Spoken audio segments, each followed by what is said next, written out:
Okay, dry hair. Dry hair, isa sa major problem ng buhok. Okay, dry hair. Maraming cause ng dry hair. Number one is kung sobra ka ng pagpapagawa ng buhok. Ibig sabihin, sumusobra ka ng coloring, sumusobra ka ng rebonding, sumusobra ka ng kahit anong chemical procedure sa buhok mo, is isa po yan sa magiging cause ng pagiging dry ng iyong buhok. Pangalawa po is yung masamang or hindi magandang lifestyle. Well, sorry, yung lifestyle mo is nakaka-apekto dun sa pagiging dry ng hair mo.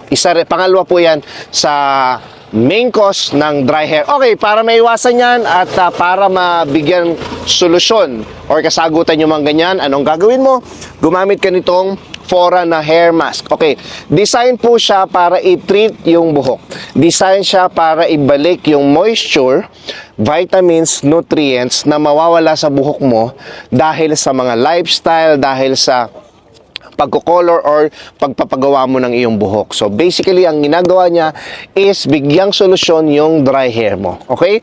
Yan po is isa sa napakagandang purpose nitong Fora na to.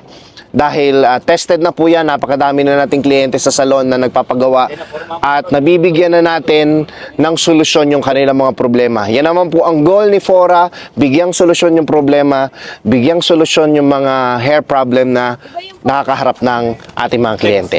Thank you!